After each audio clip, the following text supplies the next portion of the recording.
नमस्कार बच्चों।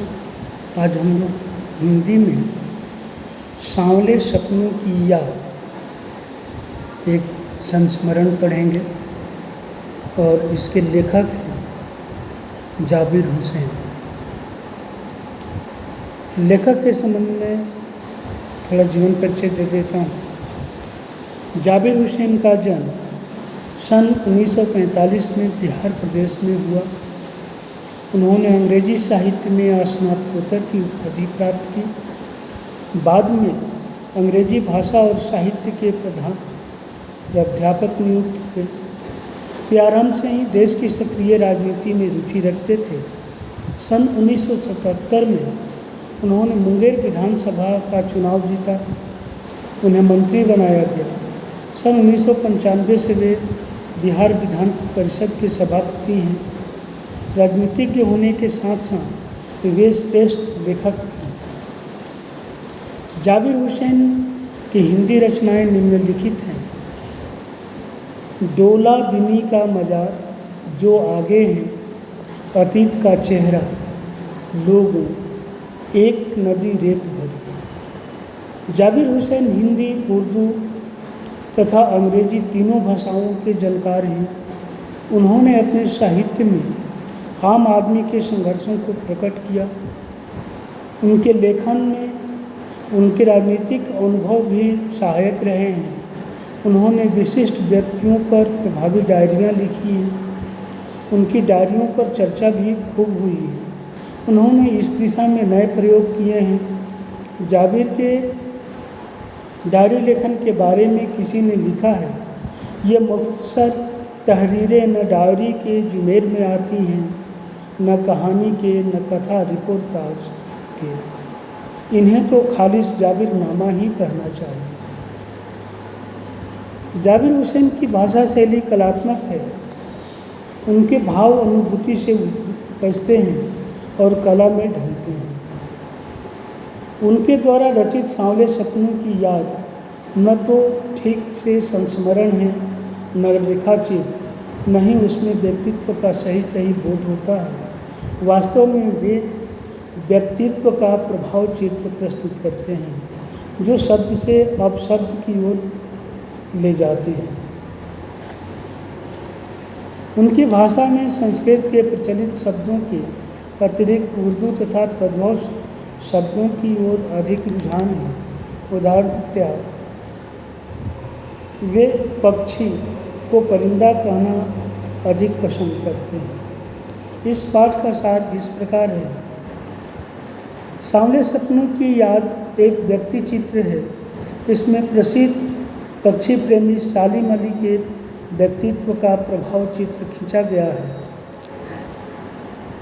सुनहरे पक्षियों के पंखों पर सांवले सपनों का एक झुंड सवार है। वह मौत की मौन वादी में जा रहा है।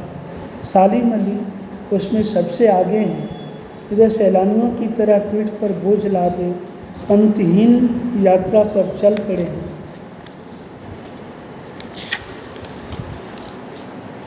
इस बार तो वे मानो शहर की भीड़ भरी जिंदगी से आखिरी बार चले हैं। कोई उन्हें वापस नहीं लौटा सकता, मानो वे कोई पक्षी हों जो मौत की गोद में जा बसे हैं। सालिम अली इस बात से क्षुब्ध थे कि लोग पक्षियों को आदमी की नज़र से देखते हैं। लोग जंगलों, पहाड़ों, झरनों को भी आदमी की नज़र से देखते हैं, परंतु कोई आदमी पक्षियों की आवाज़ का मधुर संगीत सुनकर अपने मन में रोमांच अनुभव नहीं कर सकता। पता नहीं कब कृष्ण ने वृंदावन में रास लीला, गोप लीला, माखन लीला, बांसुरी वादन और वन विहार किया था, परंतु आज भी जब हम वृंदावन में यमुना का सांवला जल देखते हैं तो लगता है कि अभी कोई अचानक आकर बंसी बजाने लगेगा। संगीत का जादू पूरी वाटिका पर छा जाएगा। वृंदावन कभी कृष्ण की बांसुरी के जादू से खाली नहीं हुआ। सालिम अली का व्यक्तित्व। सालिम अली कमज़ोर काया वाले व्यक्ति थे। 100 वर्ष के होने में कुछ दिन शेष थे। लंबी यात्राओं ने उन्हें थका डाला था। शायद कैंसर के कारण वे मृत्यु को प्राप्त हुए, परंतु अंतिम सांस तक वे पक्षियों की तलाश और सुरक्षा में लगे रहे। उनकी आंखों पर चढ़ी दूरबीन मौत के बाद ही उतरी थी। सालिम अली की नज़रों में दूर तक फैली धरती और झुके आकाश जैसा जादू था। उन्हें प्रकृति में एक हंसता खिलता रहस्य पसरा दिखाई देता था। उन्होंने अपनी दुनिया परिश्रम से बनाई थी। इसमें उनकी पत्नी तहमीना का भी योगदान था। सालिम अली के प्रधानमंत्री चौधरी चरण सिंह से भेंट। सालिम अली एक बार प्रधानमंत्री चौधरी चरण सिंह से मिले थे। वे केरल की साइलेंट वैली को रेगिस्तानी हवा के झोंकों से बचाना चाहते थे।